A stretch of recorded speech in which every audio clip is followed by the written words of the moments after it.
শিক্ষার্থীবৃন্দ, তোমাদের জন্য রইল অনেক অনেক প্রীতি আর শুভেচ্ছা। আশা করছি সবাই ভালো আছো। জেমসিন স্কুল অ্যান্ড কলেজের অনলাইন ক্লাসে তোমাদের স্বাগত। আমি রাহনু মানুর, সহকারী অধ্যাপক ইতিহাস, জেমসিন school and college, Kotwali, Chattogram. আজকের ক্লাস উপস্থাপনায় তোমাদের সাথে থাকবো। আমার আজকের ক্লাস একাদশ শ্রেণী শিক্ষার্থীদের জন্য। আজ আমি ইতিহাস প্রথম পত্রের দ্বিতীয় অধ্যায় থেকে আলোচনা করব। দ্বিতীয় অধ্যায়ের শিরোনাম ইংরেজ ঔপনিবেশিক শাসন, কোম্পানি আমল। আজকের পাঠ ওয়ারেন হেস্টিংস নিয়ামক আইন 1773 খ্রিস্টাব্দ। শিক্ষার্থীরা এখানে ওয়ারেন হেস্টিংসের ছবি দেখতে পাচ্ছ। আমাদের আজকের পাঠ আমরা নির্ধারণ করেছি ওয়ারেন হেস্টিংসকে নিয়ে। তাহলে ওয়ারেন হেস্টিংস সম্পর্কে কিছু কথা বলতেই হচ্ছে। ওয়ারেন হেস্টিংস ব্রিটিশ ভারতের গভর্নর ছিল, পরবর্তীতে গভর্নর জেনারেল হয়েছে। উপমহাদেশে ব্রিটিশ শক্তি অর্থাৎ ব্রিটিশ সাম্রাজ্য সুপ্রতিষ্ঠিতকরণে ওয়ারেন হেস্টিংসের অবদান কিন্তু অবিস্মরণীয়। মাত্র 18 বছর বয়সে তিনি কোম্পানির একজন সাধারণ কেরানি হিসেবে কর্মজীবন শুরু করেছিলেন। খুব অল্প সময়ের মধ্যে তিনি নিজ কর্মদক্ষতা বলে কাশিম বাজারের রেসিডেন্ট পদে অধিষ্ঠিত হন। বাংলা ও ফার্সি ভাষায় তার ভালোই দখল ছিল। উর্দু ও আরবি ভাষাও তিনি কিছু জানতেন। শিক্ষার্থীরা, আজকের পাঠ শেষে তোমরা যা জানতে পারবে তা হলো ভারতবর্ষে ইংরেজ কোম্পানির সাম্রাজ্য বিস্তৃতিতে লর্ড ওয়ারেন হেস্টিংসের গৃহীত পদক্ষেপ ব্যাখ্যা করতে পারবে। নিয়ামক আইন বা রেগুলেটিং অ্যাক্ট কি তা বলতে পারবে। রেগুলেটিং অ্যাক্টের ধারাসমূহ বর্ণনা করতে পারবে। এবার আমরা জানবো ওয়ারেন হেস্টিংসের শাসনকাল সম্পর্কে। ওয়ারেন হেস্টিং দায়িত্ব গ্রহণ করেছে 1772 খ্রিস্টাব্দে।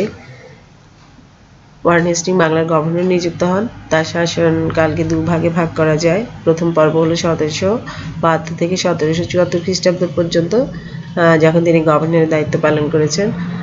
দ্বিতীয় পর্ব 1774 থেকে 1785 খ্রিস্টাব্দ পর্যন্ত, অর্থাৎ এই সময়ে তিনি গভর্নর জেনারেল হিসেবে দায়িত্ব পালন করেছিলেন। শিক্ষার্থীরা, এখানে আমরা জানবো ওয়ারেন হেস্টিংসের শাসনকালে যেসব অসুবিধার সম্মুখীন তিনি হয়েছিলেন। ওয়ারেন হেস্টিংস 1772 সালে গভর্নর হিসেবে দায়িত্ব নেওয়ার পর যে সকল প্রতিকূল অবস্থার সম্মুখীন হয়েছিলেন তার প্রথমটা হলো 76-এর দুর্ভিক্ষ পরবর্তী অবস্থা। আমরা জানি বাংলা 1176 সালে এক দুর্ভিক্ষ হয়েছিল। এই ভল দুর্ভিক্ষে বাংলার প্রায় 1/3 মানুষের অকাল মৃত্যু হয়েছে। বাংলার বহু গ্রাম মানবশূন্য হয়ে যায় আর সবুজ শ্যামল বাংলার উর্বরভূমি হয়ে পড়ে মরুভূমির মতো। তাহলে একটা দুর্ভিক্ষ পীড়িত অবস্থায় ওয়ারেন হেস্টিংস ভারতের গভর্নর হিসেবে নিয়োগ পেয়েছিলেন। দ্বিতীয়ত, দ্বৈত শাসন নীতি। আমরা জানি রবার্ট ক্লাইভ প্রবর্তিত দ্বৈত শাসনের কারণে দেশের প্রশাসনিক জটিলতা দেখা দিয়েছে এবং অর্থনৈতিক অবস্থা খুবই দুর্বল হয়ে পড়েছিল। ফলে রাজকোষ একেবারে শূন্য হয়ে গিয়েছিল, কারণ দ্বৈত শাসনে দেশীয় নবাব এবং ইংরেজদের শাসন ভাগাভাগির কারণে শাসন ব্যবস্থায় একটা অচল অবস্থার সৃষ্টি হয়েছিল। তৃতীয়ত, কর্মচারীদের দুর্নীতি। প্রশাসনিক অব্যবস্থা আর দুর্বলতার এই সুযোগে ইংরেজ কর্মচারীরা বিভিন্ন দুর্নীতিতে জড়িয়ে পড়েছে। তারা কোম্পানির উন্নতির কথা চিন্তা না করে নিজেদের স্বার্থে অসৎ উপায় অবলম্বন করে অর্থ উপার্জনে উৎসাহী হয়ে ওঠে। এই সময় বিচার ব্যবস্থাও দুর্নীতির কবলে পতিত হয়। চতুর্থত, মারাঠা ও হায়দার আলীর উত্থান। দক্ষিণাত্রে মারাঠারা তাদের রাজ্য সম্প্রসারণের জন্য মারাঠার নেতৃবৃন্দ তাদের শক্তি বৃদ্ধি করতে থাকে, যা ব্রিটিশ সাম্রাজ্যের জন্য একটা হুমকি হিসেবে দেখা দেয়।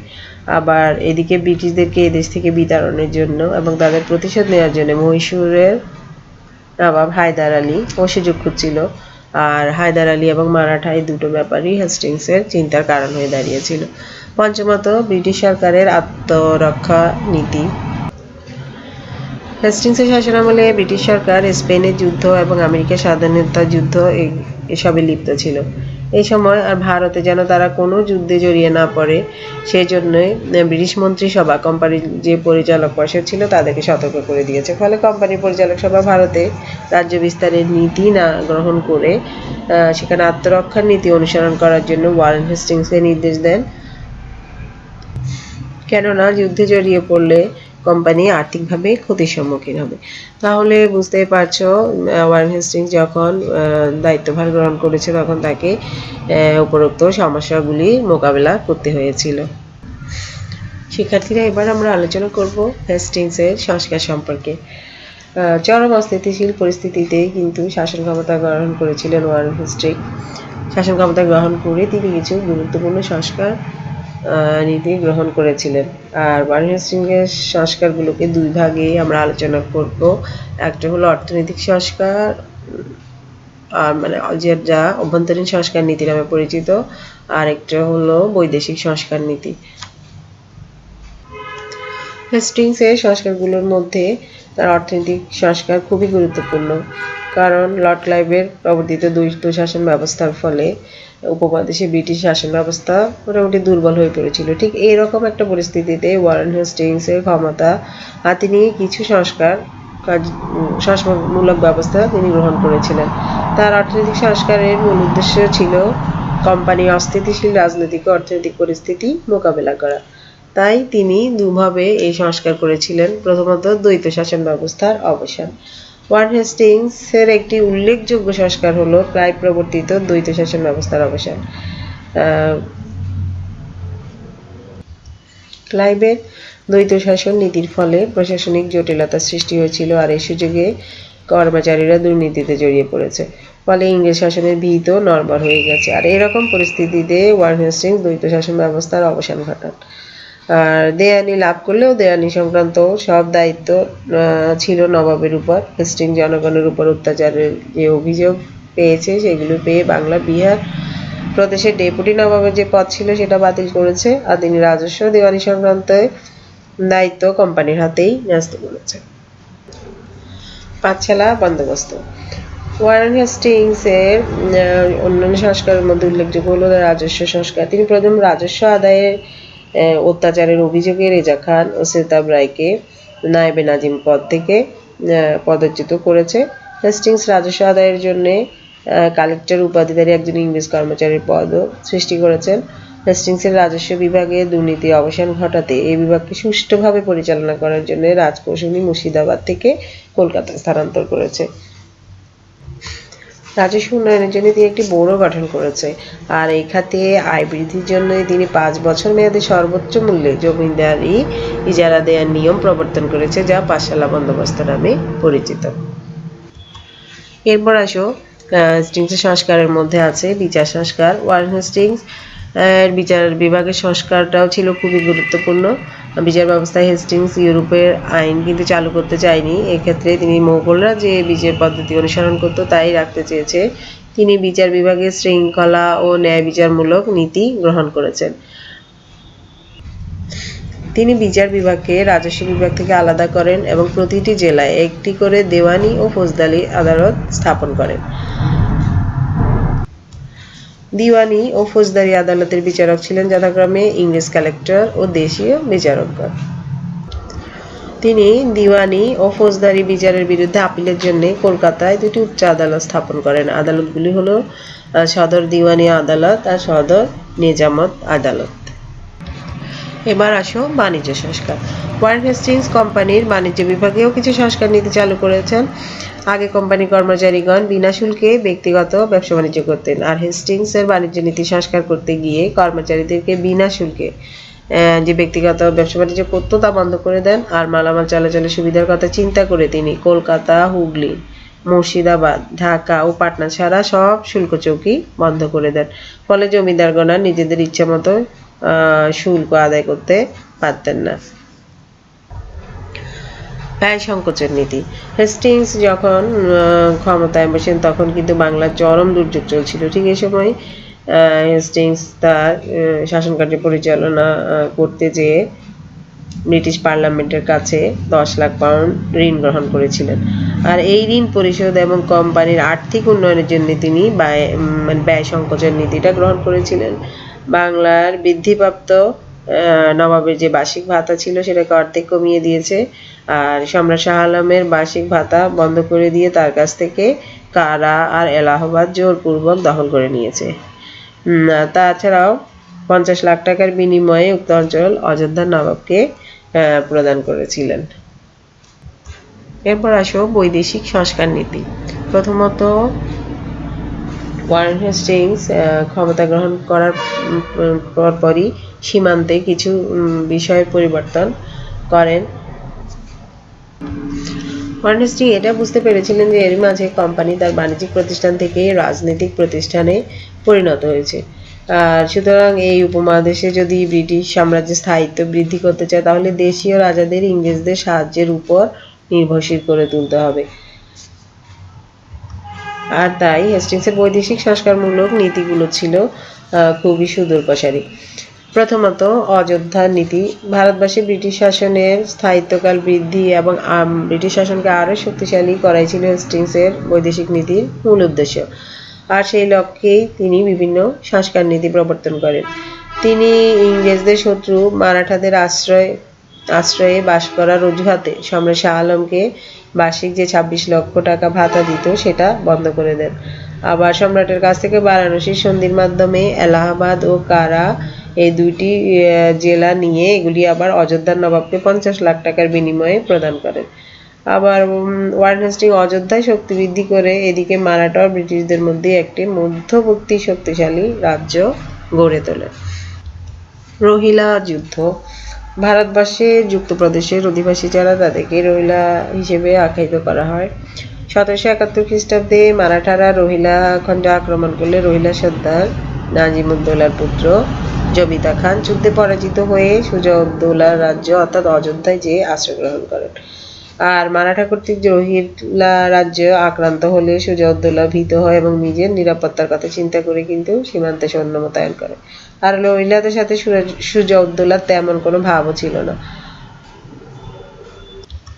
কিন্তু ব্রিটিশ রেসিডেন্টস আর রবার্ট বার্কারের মধ্যস্থতায় এই সুজা-উদ-দৌলা আর রোহিলাদের মধ্যে একটা চুক্তি স্বাক্ষরিত হয়েছে। চুক্তি অনুযায়ী সুজা-উদ-দৌলা রোহিলাদের রাজ্য থেকে মারাঠাদেরকে বিতাড়ন করতে পারলে রোহিলা সর্দার হাফিজ রহমত খান তাকে 40 লাখ টাকা পুরস্কার হিসেবে প্রদান করে। কিন্তু কিছুদিন পর মারাঠাগণ পুনরায় রোহিলা রাজ্য আক্রমণ করলে হাফিজ রহমত খান 5 লাখ টাকার বিনিময়ে মারাঠাদেরকে নিরস্ত্র করে। সুজা-উদ-দৌলা হাফিজ রহমত খানের এই আচরণকে বিশ্বাসঘাতকতা বলে অভিহিত করেছেন। আর যাই হোক, শেষ পর্যন্ত রোহিলা অযোধ্যা নবাবের সম্মিলিত বাহিনী মারাঠাদের রোহিলা খণ্ড থেকে বিতাড়ন করতে সক্ষম হয়েছেন। এই সময় মারাঠা সর্দার মাধব রায়ের মৃত্যুতে মারাঠা রাজধানীতে পুনরায় যখন গোলযোগ দেখা দেয় তখন মারাঠারা কিন্তু সেখানে চলে যায়। ফলে সুজা-উদ-দৌলা রোহিলা খণ্ড অধিকার করার সুযোগ পায়।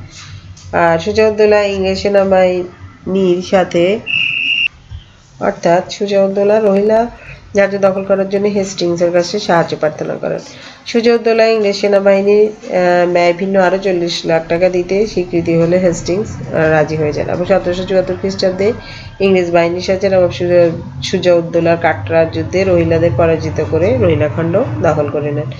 আর এই যুদ্ধে রোহিলা সর্দার হাফিজ রহমত খানও মারা যান। ফলে রোহিলা খণ্ডে নবাবের রাজ্যের অন্তর্ভুক্ত হয়। এরপর আসো প্রথম ইঙ্গ-মারাঠা যুদ্ধ। মারাঠাদের অভ্যন্তরীণ অর্থাৎ উত্তরাধিকার সংক্রান্ত দ্বন্দ্ব নিয়ে ইংরেজরা হস্তক্ষেপ করেছে। আর এই হস্তক্ষেপের ফলেই কিন্তু ইঙ্গ-মারাঠা যুদ্ধ সংঘটিত হয়েছে। মারাঠাদের প্রধান পদবী ছিল পেশোয়া। আর পেশোয়া নারায়ণ রায়ের হত্যাকারী রঘুনাথও ইংরেজদের সহায়তায় নিজ ক্ষমতা প্রতিষ্ঠা করার চেষ্টা করলে ইঙ্গ-মারাঠা যুদ্ধের সূত্রপাত হয়। আর এখানে হেস্টিংস যা করেছে তা হলো ঘোলাপানিতে মাছ শিকার করতে চেয়েছেন। তাই হেস্টিংস কখনো রঘুনাথের পক্ষে আবার বা কখনো তার বিপক্ষে অবস্থান নিয়েছে।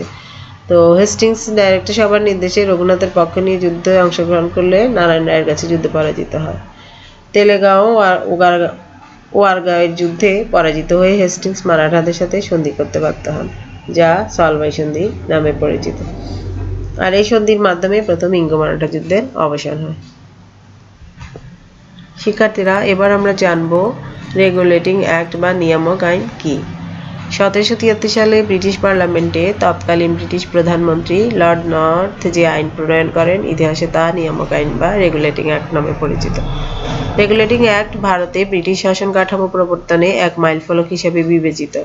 এই আইন মোতাবেক সর্বপ্রথম ইস্ট ইন্ডিয়া কোম্পানির কলকাতা ভিত্তিক কেন্দ্রীয় সরকার প্রতিষ্ঠিত হয়। তাহলে রেগুলেটিং অ্যাক্ট হলো এমন একটি আইন যা 1773 সালে ব্রিটিশ পার্লামেন্টে পাস হয়েছে আর পাস করেছিল তখনকার ব্রিটিশ প্রধানমন্ত্রী লর্ড নর্থ। আর এই আইনটাকে ইতিহাসে রেগুলেটিং অ্যাক্ট বা নিয়ামক আইন নামে পরিচিত। রেগুলেটিং অ্যাক্ট ভারতে ব্রিটিশ শাসন কাঠামো প্রবর্তনে একটি মাইলফলক হিসেবে বিবেচিত হয়। এখানে বলে রাখছি, ইস্ট ইন্ডিয়া কোম্পানি যে গঠনতন্ত্র ছিল সেখানে ব্রিটিশ সরকার কর্তৃক প্রদত্ত একটা চার্টারের উপরেই তারা নির্ভরশীল ছিল। কিন্তু যখন ইস্ট ইন্ডিয়া কোম্পানি তাদের বাণিজ্যিক পরিচয় থেকে রাজনৈতিক প্রতিষ্ঠানে পরিণত হয়, তখন যে চার্টারের উপর নির্ভর করে কোম্পানির কার্যক্রম পরিচালিত হতো সেটা দিয়ে কার্যক্রম পরিচালনা করা তাদের জন্য অসম্ভব হয়ে পড়ে। আর এই সময় কোম্পানির আর্থিক অবস্থারও চরম অবনতি ঘটে। আর এই অবস্থা দূর করার জন্য ইস্ট ইন্ডিয়া কোম্পানি ইংল্যান্ডের ব্যাংক অফ ইংল্যান্ডের কাছে ঋণ আবেদন করে, কিন্তু ব্যাংক ইস্ট ইন্ডিয়া কোম্পানিকে ঋণ দিতে অস্বীকৃতি জানায়।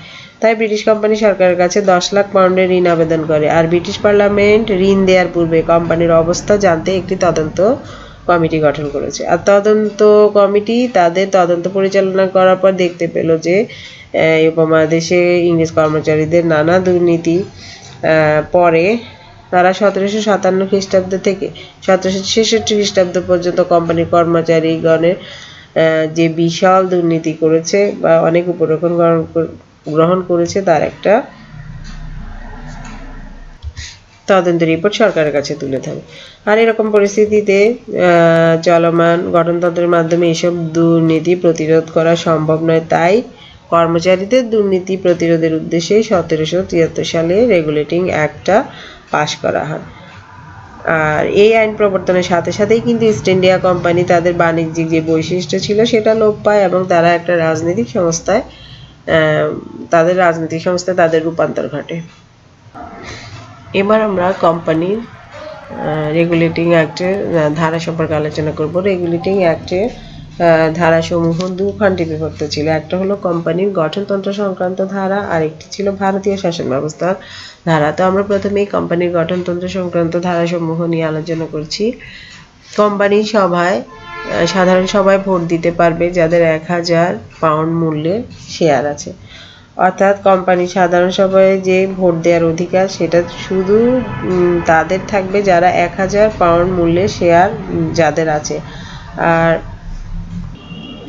শেয়ার হোল্ডারদের ভোটেই পরিচালক সভার সদস্যদের নির্বাচিত হওয়ার ব্যবস্থা রাখা হয়। তারপর কোম্পানির ডাইরেক্টরের সংখ্যা হবে 24। তারা 4 বছরের জন্য নির্বাচিত হবেন। প্রতি বছর 1/4 অবসর গ্রহণ করবেন। আর সেখানে নূতন সদস্য আসবেন 1/4।